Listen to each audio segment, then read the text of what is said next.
لله نحمده ونستعينه ونستغفره ونؤمن به ونتوكل عليه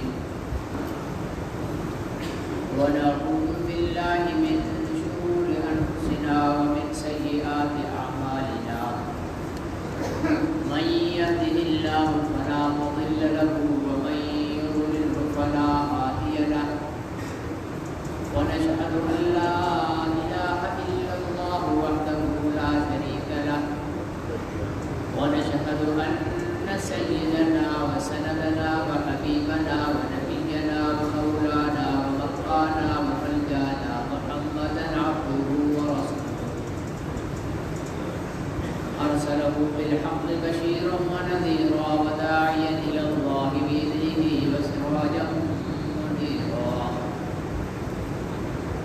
صلى الله عليه وعلى آله وأصحابه وأزواجه وأهل بيته وبارك وسلم تسليما كثيرا كثيرا أما بعد فأعوذ بالله من الشيطان الرجيم بسم الله الرحمن الرحيم لقد كان لكم في رسول الله أسوة حسنة صدق الله العظيم وبلغنا رسوله النبي الكريم ونحن على ذلك لمن الشاهدين والشاكرين والحمد لله رب العالمين.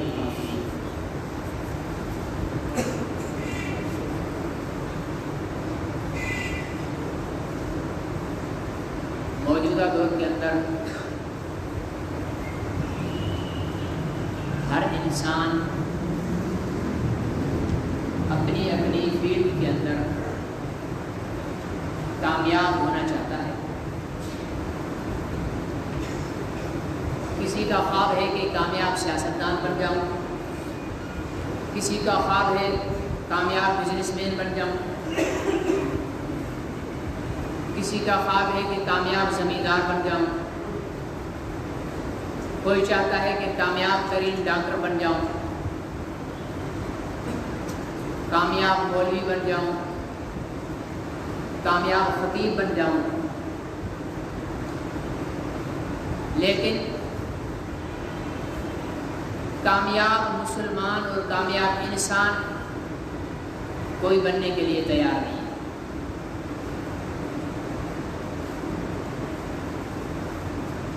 حالانکہ کامیاب مسلمان بننے کے لیے اللہ تعالیٰ نے بس ایک شرط رکھی ہے کہ اگر اس پر تم عمل کر لو گے تو تمہارے کو کامیابی مل جائے گی. اور وہ شرط کیا ہے؟ وہ ہے نبی پاک صلی اللہ علیہ وسلم کا طریقہ.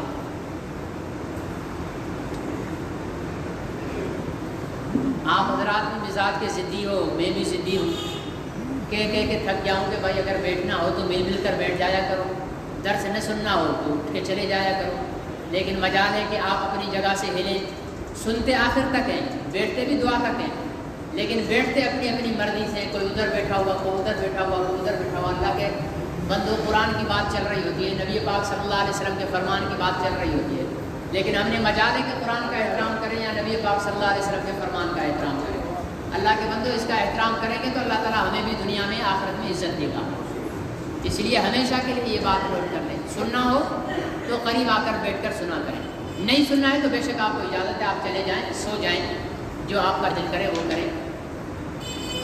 حالانکہ سونا بھی کم از کم جب تک درس چل رہا ہو تب تک سونا ادب کے خلاف ہے. اللہ کے بات چل رہی ہے، اللہ کے رسول کی بات چل رہی ہے، اور ہم ٹانگ پہ ٹانگ رکھ کر سو رہے ہوں تو یہ ادب کے خلاف ہے. ہاں اگر کوئی اور جگہ ہے، مکان الگ ہے، وہاں کوئی سو رہا ہے تو وہ ادب کے خلاف نہیں ہے. اسی جگہ پر جہاں اللہ اور اللہ کے رسول کی بات چل رہی ہو وہیں پر ہم سو بھی رہے ہوں تو یہ ادب کے خلاف ہے. اس لیے آپ اپنی ضد چھوڑ دیں تو میں بھی کہنے کی ضد چھوڑ دوں گا، نہیں بلاؤں گا آپ کو، آئندہ آپ کے قریب ہو جاؤں. ٹھیک ہے نا؟ آپ بغیر کہے قریب آ جایا کرو، ورنہ آپ ضدی ہو. ظاہر ہے کہ آپ ضدی ہو تو میں تو آپ کا امام ہوں نا، تو میں تو بڑا ضدی ہوں گا نا. اس لیے ضد کی لڑائی چھوڑ دیں اور پیار اور محبت کے ساتھ مل کر بیٹھا کریں. تو انسان کو کامیاب کرنے کا اور انسان کی کامیابی کا اللہ تعالیٰ نے جو راستہ بتایا ہے وہ ایک ہے، اور وہ ہے نبی پاک صلی اللہ علیہ وسلم کے طریقوں پر عمل۔ نبی پاک صلی اللہ علیہ وسلم کے طریقوں پر عمل، یہ اللہ تعالیٰ نے ہر انسان کے لیے کوئی شرط نہیں رکھی ہے کہ فلانے قبیلے کے لیے، فلانے قبیلے کے لیے، فلانے کے لیے نہیں۔ ہر انسان کی کامیابی اس میں ہے کہ اللہ تعالیٰ کے رسول کے طریقوں پر عمل کرے۔ لَقَدْ كَانَ لَكُمْ فِي رَسُولِ اللَّهِ أُسْوَةٌ حَسَنَةٌ، البتہ تمہارے لیے کامیابی ہے اس چیز میں رسول پاک صلی اللہ علیہ وسلم کے اسوہ حسنہ میں۔ اسوہ طریقوں کو کہتے ہیں، حسنہ خوبصورت۔ ہمارے نبی بھی خوبصورت ہیں، ان کے طریقے بھی خوبصورت ہیں، تو ہماری کامیابی اسی میں۔ اب نبی پاک صلی اللہ علیہ وسلم کے طریقے کیا ہیں؟ سارا دین نبی پاک صلی اللہ علیہ وسلم کے طریقوں کا مجموعہ ہے، سارا دین۔ اسلام میں سب سے اول ترین جو فریضہ ہے وہ نماز ہے۔ نماز بھی نبی پاک صلی اللہ علیہ وسلم کا طریقہ ہے۔ آپ کو اللہ تعالیٰ نے پڑھ کر بتائی تھی؟ ہاں جی نہیں نا، بلکہ کس نے پڑھ کر بتائی اس دنیا میں سب سے پہلے؟ حضرت محمد رسول اللہ صلی اللہ علیہ وسلم نے پڑھ کر بتائی۔ 2 رکعت فجر میں پڑھ کر فرمایا کہ یہ فجر کی نماز ہے، پھر ظہر کی 4 پڑھ کے بتایا یہ ظہر کی ہے، پھر عصر کی 4 پڑھ کے بتایا کہ یہ عصر کی ہے، پھر مغرب کی 3 پڑھ کے بتایا یہ مغرب کی ہے، پھر عشاء کے 4 پڑھ کر بتایا کہ یہ عشاء کی نماز ہے۔ یہ نمازوں کے نام، یہ نمازوں کی رکعتیں، اس میں کیا پڑھنا ہے، رکوع سجدے میں کیا پڑھنا ہے، یہ سارے کا سارا ہمیں حضور علیہ السلام نے کر کے بتایا۔ حکم اللہ کا ہوگا، طریقہ حضرت محمد رسول اللہ صلی اللہ علیہ وسلم کا ہوگا۔ اللہ نے فرمایا نماز پڑھو، نبی نے پڑھ کر بتا دی، تو حکم نماز اللہ کا ہے، طریقہ حضرت محمد رسول اللہ صلی اللہ علیہ وسلم کا ہے۔ اللہ نے حج کا حکم دیا، نبی پاک صلی اللہ علیہ وسلم نے کر کے بتایا، تو حج حکم اللہ کا ہے، طریقہ نبی پاک صلی اللہ علیہ وسلم کا ہے۔ اللہ نے روزے کا حکم دیا، نبی پاک صلی اللہ علیہ وسلم نے رکھ کر بتایا، تو روزہ حکم کس کا ہے؟ اللہ کا ہے، اور طریقہ حضرت محمد رسول اللہ صلی اللہ علیہ وسلم کا ہے۔ تو جتنے بھی اسلام میں احکامات ہیں، جتنی بھی اسلام میں تعلیمات ہیں، وہ ساری کی ساری حضرت محمد رسول اللہ صلی اللہ علیہ وسلم کے طریقوں کا نام ہے۔ کوئی ایسا عمل، کوئی ایسی عبادت، کوئی ایسا ثواب کا کام نہیں ہے جو حضور علیہ السلام نے تو نہیں کیا ہو اور ہم کریں تو اس میں ثواب ملے، ایسا کوئی بھی نہیں ہے۔ دین ہے ہی حضور علیہ السلام کے طریقوں کا نام، اور پھر حضور علیہ السلام نے ہماری تربیت کے لیے کوئی کسر نہیں چھوڑی، ایک ایک چیز اپنی امت کو بتا کر گئے، ایک ایک چیز۔ یعنی بچہ ماں کے پیٹ میں آتے کے ساتھ حضور علیہ السلام نے فرمایا کہ اب تمہارا بچہ تمہاری بیوی کے پیٹ میں آیا، حمل ٹھہر گیا، اب تمہیں کیا کرنا ہے؟ زچگی کا وقت قریب آ گیا، تب تم نے کیا کرنا ہے؟ بچہ پیدا ہو گیا، تب تم نے کیا کرنا ہے؟ 7 دن کا ہو گیا، تب تم نے کیا کرنا ہے؟ اس کا ختنہ کب کرانا ہے؟ اس کے بال کب اڑانے ہیں؟ اس کا عقیقہ کب کرنا ہے؟ اس کی تعلیم و تربیت کیسے کرنی ہے؟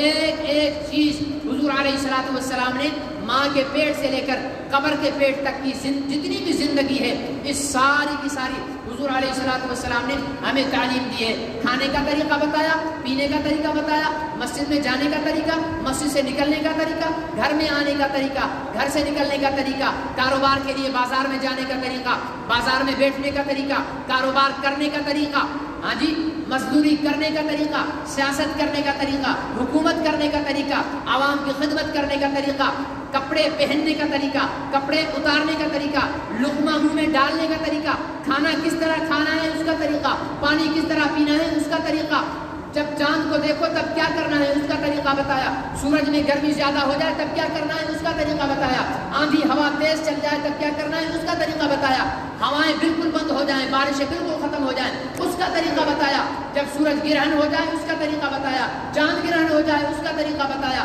جب آپ خود خوشی محسوس کر کر رہے ہو تب تمہیں کیا کرنا چاہیے اس کا طریقہ بتایا. جب تمہارا سامنے والا مسلمان خوش ہو رہا ہے تب تمہیں کیا کرنا چاہیے اس کا طریقہ بتایا.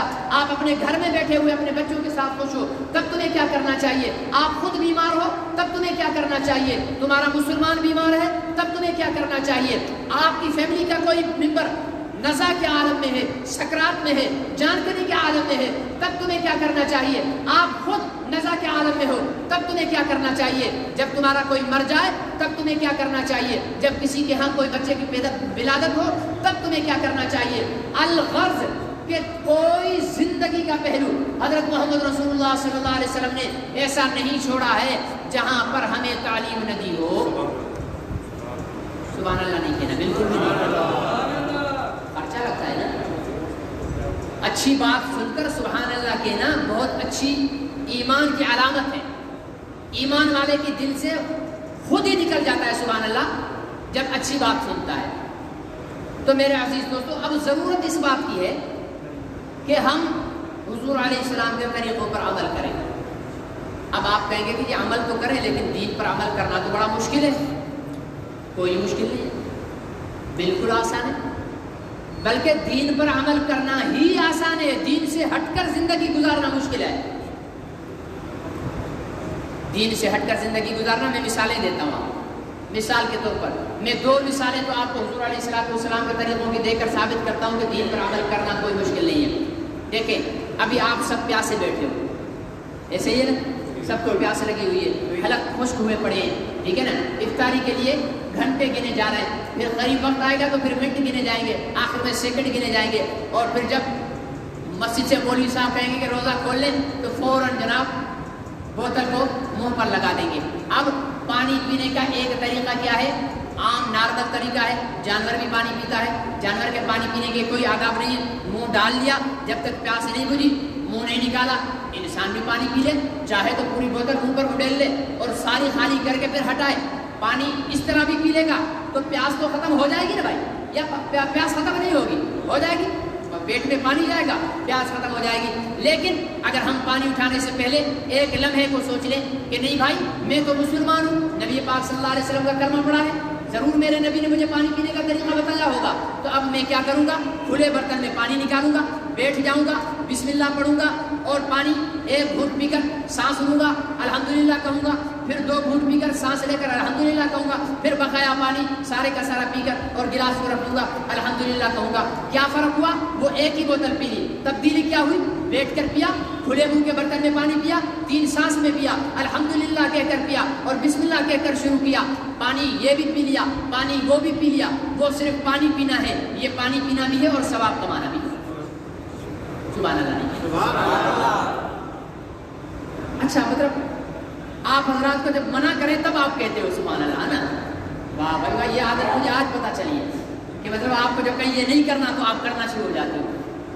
تو میرے عزیز دوست اور محترم بزرگوں, پانی پیا, ایک آدمی نے پانی پیا, ایک آدمی نے پانی بھی پی لیا اور گھونٹ گھونٹ پر ثواب بھی کما لیا.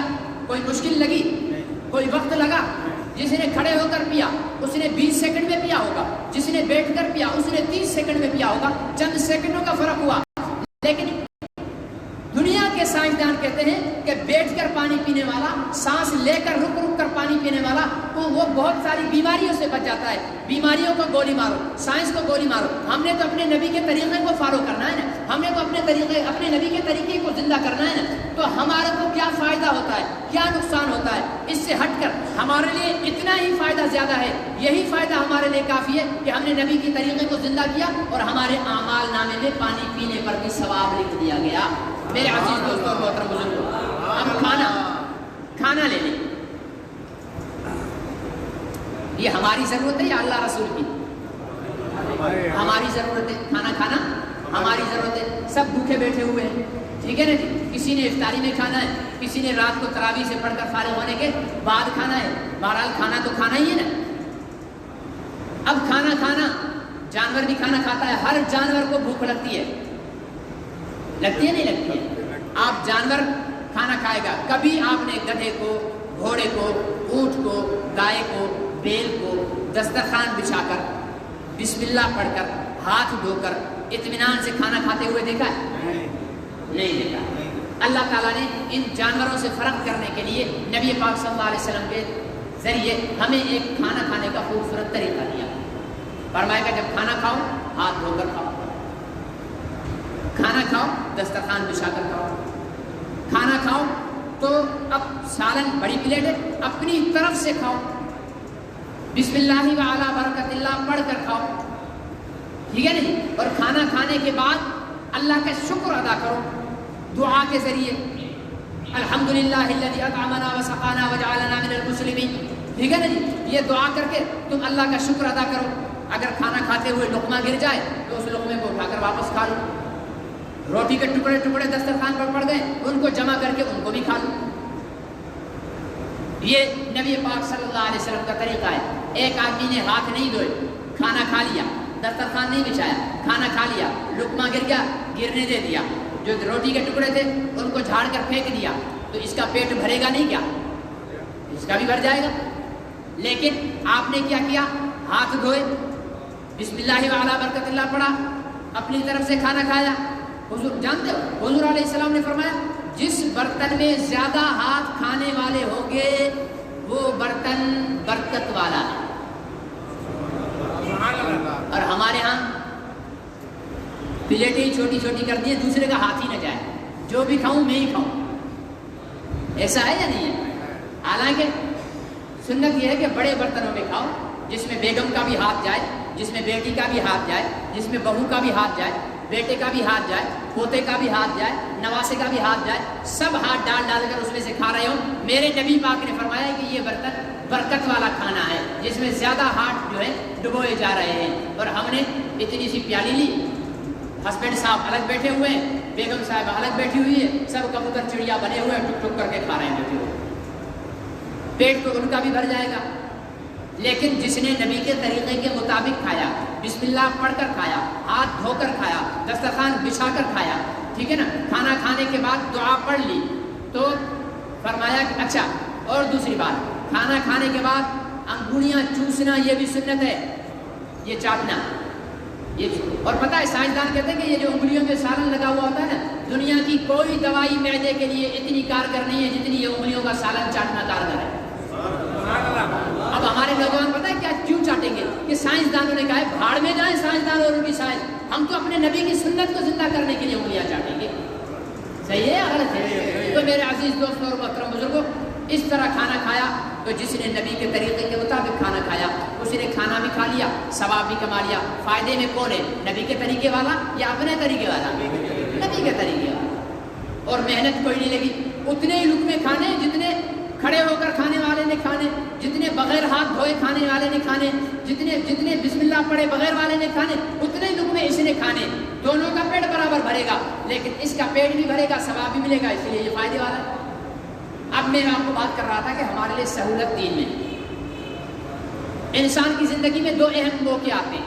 میں صرف ان کی مثال لیتا ہوں، باقی آس پاس سائڈ والی آپ خود ہی مثالیں بنا لینا. ایک شادی، دوسرا غمی ہے یا نہیں؟ شادی اور غمی. شادی اسلام میں کتنی آسان ہے؟ ابھی میں نے جمعے کو بتایا تھا یا ہفتے کو بتایا تھا؟ ہفتے کو بتایا تھا. ہفتے کے دن بتایا تھا کہ کتنی آسان ہے، راستہ چلتے ہوئے شادی کر لو، جو موجود ہے اس کا ولیمہ کر لو. لیکن نہیں جناب، میری تو ناک بہت اونچی ہے نا، میں تو علاقے کا سردار ہوں، میں تو علاقے کا وڈیر ہوں، میں تو جامع مسجد کا خطیب ہوں، میرے بیٹے کی شادی، میری بیٹی کی شادی تو ایسی دھوم دھام سے ہونی چاہیے کہ دنیا کی آنکھیں مارے حیرت کے پھٹی کی پھٹی رہ جائیں. اس لیے خرچہ کرنا ہے، بہت بڑا جہیز جمع کرنا ہے، ٹھیک ہے. اور تو اور برادریوں میں بعد میں تو یہ بھی رواج ہے، جہیز جمع کر کے پھر اڑوس پڑوس کی ساری خواتین کو جمع کر کے پھر اسے دکھاتی ہیں، مانا غریب مسکین کا مذاق اڑاتی ہیں. جب ہم نے جہیز کی لعنت کو شامل کیا، جب ہم نے خرافات کو شامل کیا تو کیا ہوا؟ شادی مشکل ہو گئی، شادی مشکل ہو گئی.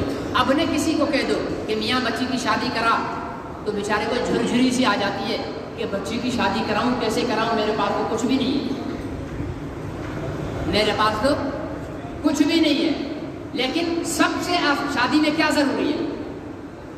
حق مہر، ایجاب و قبول، گواہ، ٹھیک ہے نا. ایک حق مہر، اتنا حق مہر دوں گا ایجاب کہ میں آپ سے شادی کرتا ہوں، ٹھیک ہے نا، ظاہر ہے سامنے آمنے تو نہیں کریں گے، ایک بیچ والا ہوگا، وہ کہے گا کہ بھائی بچی کے پاس جائے گا کہ تیری شادی فلانے سے میں کرنا چاہتا ہوں، تیری طرف سے اجازت دے، بچی کہے گی میری طرف سے اجازت دے، یہ ایجاب ہو گیا۔ اب دلہے کے پاس آ جائے گا، وہ کہے گا بھائی فلانی بچی کی شادی میں تیرے ساتھ کرتا ہوں، تجھے قبول ہے؟ یہ کہے گا جی میں قبول کرتا ہوں، یہ قبول ہو گیا، حق مہر مقرر کر لیا جائے گا۔ 2 گواہوں کا ہونا ضروری ہے۔ شادی سارے نوجوان کہہ رہے ہیں مولوی صاحب طریقہ تو بہت اچھا ہے، لیکن برادری کی رسومات میں پھنسے ہوئے، ہمارا بس چلے تو ہم ابھی کر لیں ایسی شادی، اتنی آسان شادی ہے، ٹھیک ہے نا جی، یہ اتنی آسان شادی ہے۔ اپنے گھروں میں انقلاب لاؤ، اپنے ماں باپ کو سمجھاؤ، اپنے بزرگوں کو سمجھاؤ کہ خرافات میں نہ پڑو۔ اللہ بھلا کرے، پچھلی دفعہ کرونا کی لہر میں اچھی خاصی شادیاں سادگی سے ہو گئی تھی نا، اچھی خاصی شادیاں، اور کرنا سب چاہتے ہیں، لیکن یہ بیچاری یہ جو ہے نا، یہ اس ناک کو بچانے کے لیے جو ہے نا، اچھا قرضہ لے لیں گے، ناک بیٹی کا شادی کی 5 لاکھ روپے قرضہ لیا تاکہ ناک بچی رہے، کٹے نہیں، شادی جو رخصتی کر دی، لیکن پھر ساری زندگی ناک کٹتی رہتی ہے، ہر روز قرضے والا دروازے پر، اور صوفی صاحب قرضہ دے، فلانی تاریخ تو نے کہی تھی، تو جھوٹا ہے، تو بے شرم ہے، روز گالیاں کھاتا ہے۔ تو اس سے اچھا نہیں ہے نبی کی سنت کے مطابق 2 کپڑوں میں شادی کر دو۔ حضرت مولانا احمد علی لاہوری رحمۃ اللہ علیہ، سنیں، مولانا احمد علی لاہوری رحمۃ اللہ علیہ جمعیت علماء اسلام کے سب سے پہلے امیر تھے پاکستان میں۔ ان کی جب شادی ہو رہی تھی نا، انہوں نے کہا کہ میرے پاس ایک ہی جوڑا تھا۔ کتنے جوڑے تھے؟ ایک جوڑا تھا۔ پتہ چلا کہ استاد جی نے نکاح کرنا ہے، تو فرمایا کہ دوستوں نے کہا، ساتھیوں نے، کلاس فیلو نے کہا کہ احمد علی کپڑے میلے ہیں، ان کو دھو کر صاف کر لے، ظہر میں نکاح تھا۔ بولا 11 بجے اٹھاؤں، کپڑے میں نے جو ہے وہ اتارے، دھوتی پہنی ہے، ان کو دھویا ہے، ظہر کا ٹائم ہو گیا، گیلے کپڑوں میں آ کر میرا نکاح ہوا۔ تو کیا ہوا؟ احمد علی لاہوری رحمۃ اللہ علیہ کی ناک کٹ گئی تھی؟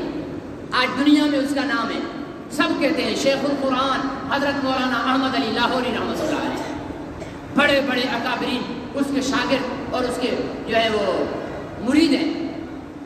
تو یہ سب کہنے کی باتیں ہیں، کتنا آسان ہے۔ حضرت علی حضور علیہ السلام کے پاس آئے، نبی کی بیٹی کی شادی بتا، حضرت علی حضور علیہ السلام کے پاس آئے، یا رسول اللہ صلی اللہ علیہ وسلم، میں آپ کی صاحبزادی فاطمہ سے نکاح کرنا چاہتا ہوں۔ ہمارے یہاں کیا کہتے ہیں؟ بھائی خود کیوں کہہ رہا ہے، بے شرم ہے بڑا، خود کہہ رہا، ایسا ہے یا نہیں ہے؟ ایسے کہتے ہیں نا۔ اگر خود کہنا حرام ہوتا تو حضرت علی نہیں کہتے، علی کیا تمیز ہے تیرے کو، منہ اٹھا کر خود ہی کہہ دیا؟ نہیں، اس کا مطلب یہ ہوا کہ خود کہنا بھی، ہاں، جو لڑکیاں پٹاتے شٹاتے رہتے ہیں نا، یہ پٹانا شٹانا چھوڑ دو، ڈائریکٹ چلے جاؤ اس کے گھر پہ، اس کے ابا جی سے کہو آپ کی صاحبزادی سے میں نے شادی کرنی ہے۔ یہ نہیں کریں گے، یہ نہیں کریں گے، باقی خواری کرتے رہیں گے۔ تو حضور علیہ السلام نے کیا فرمایا؟ فرمایا علی مجھے تو کوئی اعتراض نہیں ہے، میں اپنی بیٹی سے پوچھوں۔ محمد عربی صلی اللہ علیہ وسلم جس کی بات کو ٹالنا کفر ہے، وہ بھی نکاح کے بارے میں اپنی بیٹی سے پوچھ رہے ہیں۔ آج ہمارے یہاں پوچھنے کا رواج ہے؟ نہیں جی، میری بیٹی ہے، میرے فیصلے سے کیسے نہ کرے گی؟ بچیوں کی زندگیاں برباد کر دیں۔ بچیوں سے پوچھو، بچوں سے پوچھو۔ اور الحمدللہ ثم الحمدللہ نبی پاک کی اس سنت کو میں نے زندہ کیا ہے۔ میں نے اپنے بچے اور اپنی بچیوں سے کنفرم کر کے، پوچھ کے، تسلی کر کے نکاح کیے ہیں، اور کرو آپ، اس میں عیب نہیں ہے، یہ سنت ہے۔ حضور علیہ السلام حضرت فاطمہ کے پاس گئے، فرمایا بیٹی علی کا رشتہ آیا ہے آپ کے لیے، آپ کا کیا خیال ہے؟ حالانکہ یوں بھی کہہ سکتے تھے بیٹی علی کا رشتہ میں تمہارے ساتھ طے کر رہا ہوں، تو فاطمہ انکار کرتی؟ نہیں کرتی انکار، لیکن نبیوں کے سردار ہونے کے بعد بیٹی کے سامنے کیا کہہ رہے ہیں؟ علی کا رشتہ آیا ہے، آپ کی کیا رائے؟ حضرت فاطمہ الزہرا نے عرض کیا کہ ابا جان جو آپ کی رائے وہ میری رائے، جواب مل گیا، نکاح کیا، اور حضرت بی بی فاطمہ الزہرا کو خود علی کے گھر چھوڑنے گئے، پہنچا کر آئے علی کے گھر۔ اور حضور علیہ السلام، آج کل ہمارے یہاں کیا رواج ہے کہ بیٹی کے گھر، نہ بیٹی کے گھر میں پانی بھی نہیں پینا، ایسا کرتے نہیں کرتے، یہ جاہل لوگ ہیں۔ حضور علیہ السلام تو جب جی چاہتا تھا فوراً بیٹی کے گھر چلے جاتے تھے۔ حضور فاطمہ الزہرا رضی اللہ تعالیٰ عنہ روٹی پکا رہی تھی، حضور علیہ السلام نے فرمایا بیٹی تو میں بھی تمہارے ساتھ روٹی پکاتا ہوں، باجی پکاؤ۔ اگر فاطمہ الزہرا بھی روٹی ڈالتی جا رہی ہے تنور میں، اور حضور علیہ السلام نے بھی ایک روٹی ڈالی، فاطمہ الزہرا نے کیا ابا جان آپ نے ایک روٹی ڈالی ہے وہ ابھی تک نہیں پک رہی ہے، میں اس کے بعد 10 روٹیاں نکال چکی ہوں، بھی نہیں پک رہی ہے۔ فرمایا بیٹی وہ روٹی پکے گی نہیں، اس لیے کہ اس کو میرے ہاتھ لگے، اس پہ آگ کا اثر نہیں ہوگا۔ تو میرے عزیز دوستوں اور محترم بزرگوں، عرض کرنے کا مقصد یہ ہے کہ شادی میں ہم نے خرافات پیدا کر کے مشکل بنا دیا۔ جب مشکل بنا دیا نکاح کو تو کیا ہوا؟ زنا عام ہو گیا، زنا عام ہو گیا۔ زنا عام کیا بلکہ زنا آج کل فیشن ہو گیا ہے۔ آج کل کے جدید معاشرے کا جو نوجوان جب تک منہ کالا نہ کر لے، اس کا جو ہے وہ قد کاٹ اپنے ہم جوڑیوں میں، اپنے دوستوں میں نہیں بڑھتا ہے۔ اس کو کہیں گے تو کسی کام کا ہی نہیں ہے۔ یہ حال بن گیا ہے۔ یہ کیوں بن گیا ہے؟ نکاح کو مشکل کر دیا، ایک بات۔ دوسری بات ہے فوتگی۔ نکاح میں، شادی میں ہم نے نبی کے طریقے کو چھوڑا، آج شادی درد سر بن گئی ہے۔ بن گئی ہے یا نہیں بن گئی؟ یا میری وجہ سے ہاں کر رہے ہیں؟ ایمانداری سے بتاؤ، بن گئی ہے درد سر، ہر ایک کے لیے بن گئی ہے۔ کتنی بچیاں ہیں جن کے بالوں میں جو ہے چاندی آ گئی ہے، بیٹھی ہوئی ہے گھر میں۔ اچھا اب آؤ غم اس کی فوتگی کی طرف۔ فوتگی میں بھی ہم نے نبی کا کیا طریقہ ہے؟ فوت ہوا، جنازہ پڑھا، دفن کیا، اس کے لیے دعا کی، 3 دن تک سوگ اور غم کیا، اس کے بعد ختم۔ کوئی تیجا نہیں ہے، کوئی 10واں نہیں ہے، کوئی 40واں نہیں ہے، کوئی وہ برسی نہیں ہے، ٹھیک ہے نہیں، کچھ بھی نہیں ہے۔ اب ہم نے یہ ساری رسومات شروع کر کے اپنے لیے خود گڑھا کھول دیا ہے۔ ایک نوجوان آیا کہنے لگا مولوی صاحب میں تو پھنس گیا ہوں، ابا جی تو مر گئے، مجھے جیتے جی مار گئے۔ میں نے بھائی کیا ہوا؟ کہہ لگا یہ ہماری برادری میں رواج ہے، مرنے کے بعد جب تک جو ہے نا وہ 40 دن کے بعد بہت بڑی خیرات کر کے ساری برادری کو نہ بلا لیا جائے نا، سمجھو کہ اس کو ابا سے پیار ہی نہیں ہے اور پوری برادری میں اس کی ناک کٹ جاتی ہے۔ اب میں غریب مسکین آدمی ہوں، بہت پرانی بات بتا رہا ہوں، بولا 10,000 روپے میں نے قرض لے کر اپنے ابا کے لیے خیرات کیے برادری کو راضی کرنے کے لیے۔ میں نے بولا بھائی کان کھول کے سن لے، اس خیرات کا 1 ٹکا بھی ابا کو ثواب نہیں ملے گا، اس لیے کہ تو نے تو کی ہی برادری کو راضی کرنے کے لیے نا، اللہ کو راضی کرنے کے لیے کب کی؟ ملے گا ثواب؟ برادری کو راضی کرو ثواب اللہ دے، ایسے کیوں؟ اللہ کے لیے تو ہم کوئی کام کرتے ہی نہیں ہے نا، ہم تو دنیا کو دکھانے کے لیے کرتے ہیں کہ جناب فلانے نے یار مجھے دعوت دی تھی، اب اگر میں نہیں جاؤں گا تو میرے لیے جو ہے وہ اچھا نہیں ہوگا، اس لیے چلو جاؤ۔ کس لیے جا رہا ہے؟ حالانکہ نبی پاک نے فرمایا دعوت قبول کرنی چاہیے اور سنت ہے، ٹھیک ہے نا جی، لیکن ہم دعوت کیوں قبول کرتے ہیں کہ فلانے کی دعوت، فلانا میری دعوت میں آیا تھا اس لیے میں بھی اس کی دعوت میں جاؤں گا، فلانے نے اپنے ابا کے 40ویں میں مجھے بلایا تھا، میں بھی اپنے ابا کے 40ویں میں اس کو بلاؤں گا، صرف ایک دوسرے کا بدلہ نکالنے کے لیے۔ اس میں ثواب ٹھیکا ملے گا؟ ملے گا ثواب؟ کوئی ثواب نہیں ملے گا۔ تو میرے عزیز دوستوں اور بزرگوں، نبی پاک صلی اللہ علیہ وسلم کے طریقوں کو اپنا لیں تو ہماری زندگی آسان ہو، پریشانیاں ختم ہو جائیں گی، مشکلات ختم ہو جائیں گی، زندگی پرسکون ہو جائے گی اور ہم کامیاب ترین انسان بن جائیں گے۔ ہمارے اندر جو طاقت اور جو قوت ہے نا، وہ نبی پاک صلی اللہ علیہ وسلم کی محبت ہے۔ ہم جتنے نبی پاک کی محبت سے خالی ہوتے جائیں گے، ہم کھوکھلے ہوتے جائیں گے، ہم غبارے کی طرح ہوا بھرے ہوئے ہوں گے، ہمارے اندر کوئی طاقت نہیں۔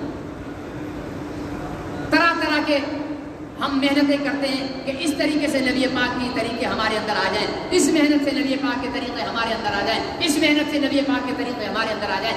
آسان سا طریقہ ہے، نبی پاک صلی اللہ علیہ وسلم کی محبت اپنے دلوں میں پیدا کر لو، بتکلف اپنے دلوں میں نبی پاک صلی اللہ علیہ وسلم کی محبت پیدا کر لو۔ اور نبی پاک صلی اللہ علیہ وسلم کی محبت کیسے آئے گی؟ نبی پاک کا ذکر کرنے سے آئے گی. ہمیں تو ارطغرل دیکھنے سے فرصت نہیں ہے، نبی پاک کا ذکر کب کریں؟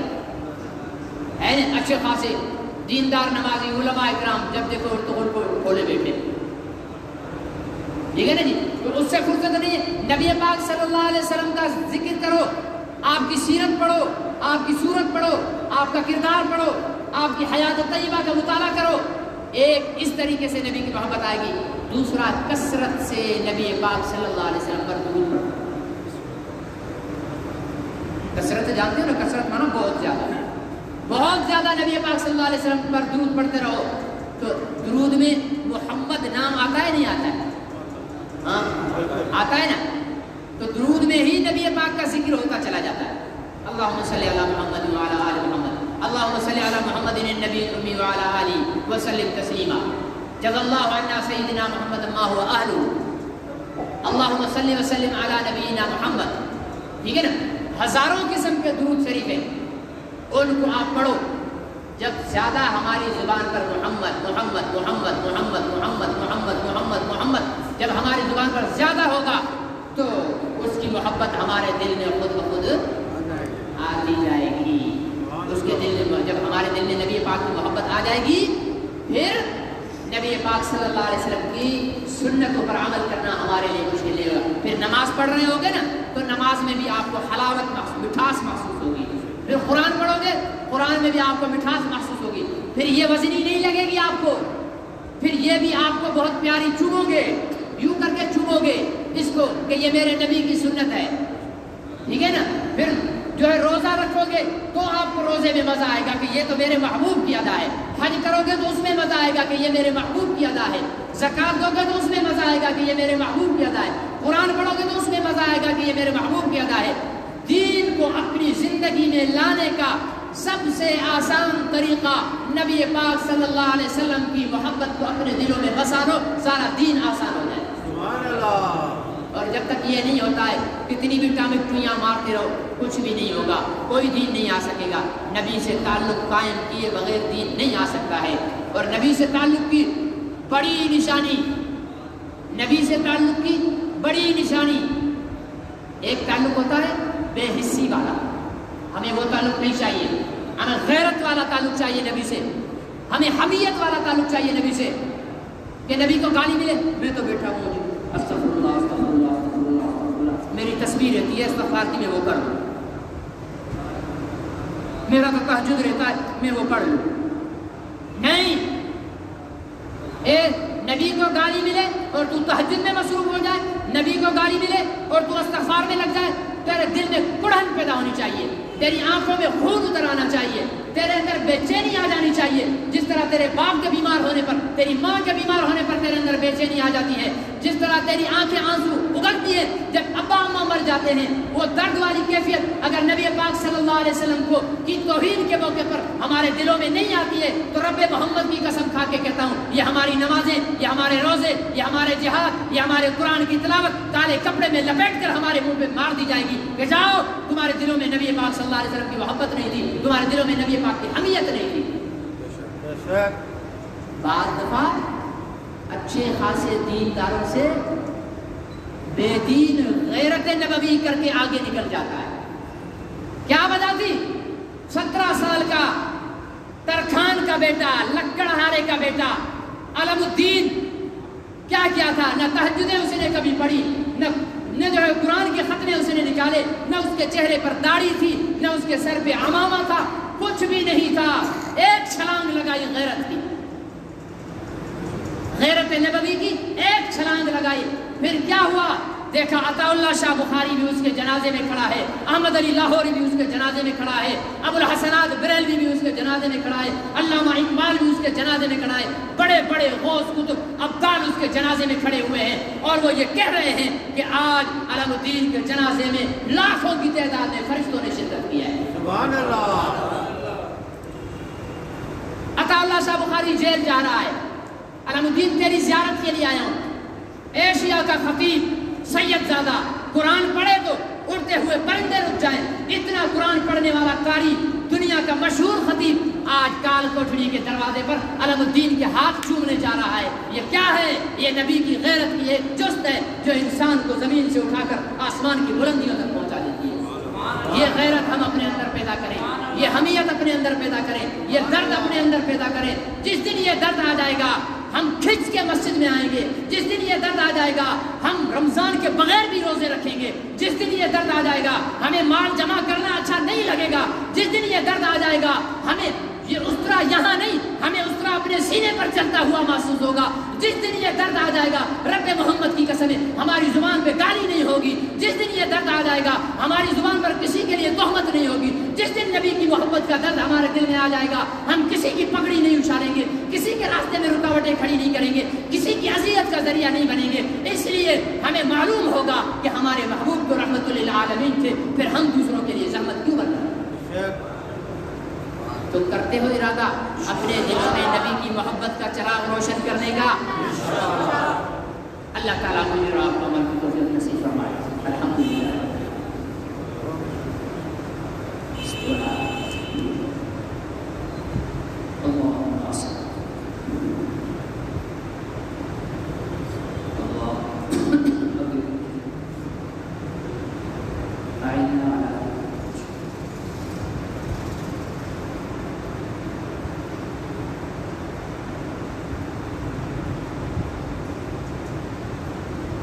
صلی اللہ